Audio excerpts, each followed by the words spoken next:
बहलूल सरे राह खड़ा था। देखा कि हारून की सवारी आ रही है।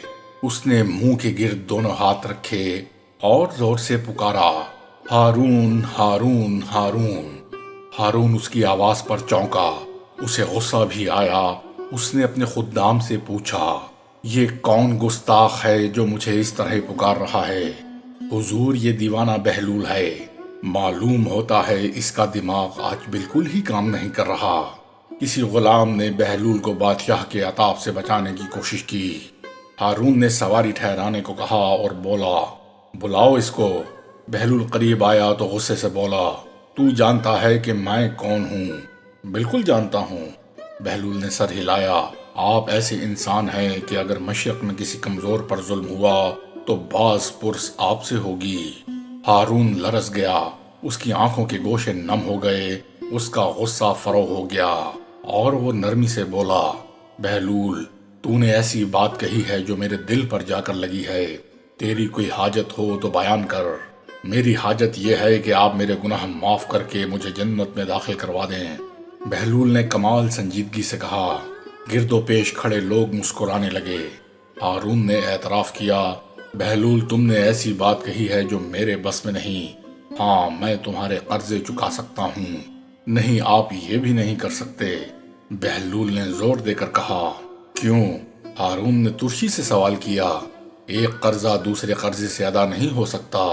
आप तो खुद आवाम के कर्जदार हैं। आप उनका कर्ज वापस कैसे करेंगे? ये मुनासिब नहीं है कि उनका माल मुझे दे डालें। बहलूल के अंदाज में सच था। हारून मुस्तरिब हुआ और बात बदलने को बोला, तो फिर ठीक है, मैं हुक्म देता हूँ कि तुम्हें कुछ जायदाद दे दी जाए ताकि तुम्हारी गुजरो बसर सहूलत से हो। बहलूल हंसा। सबका राज़िक खुदा है। हम सब बंदे उसी से वजीफा पाते हैं। ऐसा तो मुमकिन नहीं कि वो बादशाह को तो फर्राखी से रिस्क अता करे और इस दीवाने को भूल जाए। हारून लाजवाब सा हो गया और बहलूल से बोला, मैं अमीन और मामून के मकतब जा रहा हूँ। जरा उनके उस्ताद से उनकी तालीम की बाबत मालूम करूंगा। आओ तुम भी मेरे साथ चलो। बहलूल राजी हो गया और सवारी मकतब पहुंची। उस्ताद दौड़ा हुआ आया और हारून को सलाम किया। ज़ह नसीब कि खलीफा इस नाचीज के मकतब में तशरीफ लाए हैं। हम अमीन और मामून की तालीम के बारे में मालूम करने आए हैं कि दोनों कैसे तालिब इल्म हैं। हारून ने कहा, जान की अमान पाऊं तो कुछ अर्ज करूं? उस्ताद बोला, हाँ, तुम्हें अमान है। हमें दोनों की तालीमी कैफियत सही सही बताओ। हारून बोला, आली जाह आपका बेटा अमीन औरतों की सरदार मलिका जुबैदा जैसी काबिल और ज़हीन खातून का बेटा है, लेकिन कुंद ज़हन है।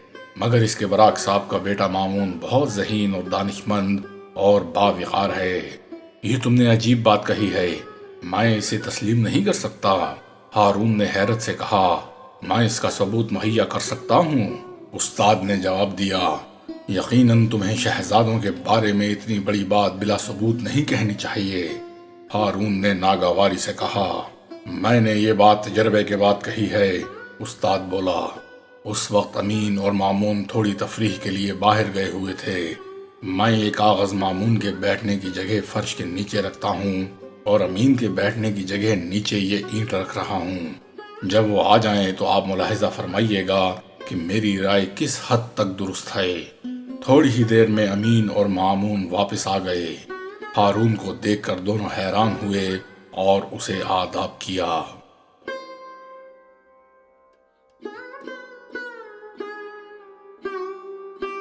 हारून ने उन्हें बैठने की इजाजत दी तो दोनों अपनी अपनी जगह जा बैठे। हारून दोनों का बगौर मुशाहिदा कर रहा था। मामून बैठते ही कुछ मुस्तरिब सा हुआ। उसने कुछ परेशान सा होकर छत की तरफ देखा, फिर दाएं बाएं देखा और कई बार पहलू बदला और बेचैन सा नजर आने लगा। उस्ताद ने शफकत से पूछा, क्यों मामून, खैरियत तो है? मैं तुम्हें कुछ परेशान सा देख रहा हूँ। उस्ताद मोहतरम, मैं अपने बैठने की जगह पर कुछ तब्दीली सी महसूस कर रहा हूँ। मामून ने कुछ सोचते हुए जवाब दिया। कैसी तब्दीली? उस्ताद ने पूछा। ऐसा महसूस होता है उस्ताद मोहतरम जैसे मेरे बैठने की जगह एक कागज भर ऊंची जगह हो गई है या छत कागज भर नीची हो गई है। मामून बोला, امین، کیا تمہیں بھی ایسا ہی محسوس ہوتا ہے جیسے تمہارا بھائی کہہ رہا ہے؟ استاد نے امین کو مخاطب کیا۔ نہیں، ایسی تو کوئی بات نہیں، امین نے جواب دیا۔ استاد نے معنی خیز نظروں سے ہارون کی طرف دیکھا اور بولا، عالی جاہ پسند فرمائیں تو دوسرے کمرے میں تشریف لے چلیں۔ ہارون نے اجازت دی اور استاد کے ساتھ دوسرے کمرے میں چلا آیا۔ بہلول بھی ان کے ہمراہ تھا۔ استاد نے مطمئن لہجے میں کہا، الحمدللہ کہ میں نے اپنے سامنے اپنی رائے کا ثبوت بھی پیش کر دیا۔ حیرت ہے، حیرت ہے، امین کی ماں عرب کی ذہین عورتوں میں سے ہے، کوئی اس کا ہمسر نہیں لیکن اس کا بیٹا۔ ہارون نے جیسے اپنے آپ سے کہا، سمجھ میں نہیں آتا کہ اس کا کیا سبب ہے۔ بہلول آگے بڑھا، اس کا سبب مجھے معلوم ہے، اگر عالی جاہ کو ناگوار نہ ہو تو میں بیان کروں؟ بیان کرو، میں سخت ترین الجھن میں ہوں۔ بہلول بولا، اولاد کی دانش مندی اور ذہانت کے اسباب دو ہیں۔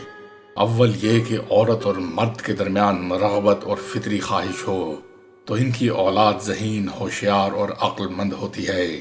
دوم یہ کہ مرد اور عورت مختلف خون اور نسل سے تعلق رکھتے ہوں تو ان کی اولاد میں عقل و دانش کی فراوانی ہوگی۔ کوئی دلیل دو، ہارون نے غور کرتے ہوئے کہا۔ اس کی مثال درختوں اور جانوروں میں نظر آتی ہے۔ مثلاً اگر پھل کے درخت میں دوسرے پھلدار درخت کا پیوند لگایا جائے تو نہایت لذیذ اور عمدہ پھل پیدا ہوتے ہیں۔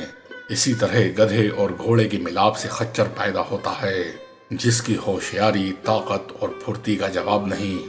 اب عالی جہاز سمجھ سکتے ہیں کہ امین میں جو ذہانت کی کمی محسوس ہوتی ہے اس کا سبب اس کی والدہ اور آپ کی رشتہ داری ہے، جبکہ مامون کی ماں مختلف نسل اور قبیلے سے تعلق رکھتی ہے۔ خون کے لحاظ سے آپ میں اور اس میں جو فرق ہے وہی سبب مامون کی ذہانت اور دانش مندی کا بھی ہے۔ ہارون اس کی بات پر غور کرتا رہا۔ استاد بھی قائل نظر آتا تھا لیکن منہ سے کچھ نہیں کہہ رہا تھا کہ مبادا خلیفہ اسے گستاخی تصور کریں۔ ہارون نے بہلول کی طرف دیکھا اور حسب عادت اس کے کمال کو کم تر کرنے کے لیے بولا، ہو نہ تم دیوانے، پاگل بیچارہ ایسی باتوں کے علاوہ اور کر بھی کیا سکتا ہے؟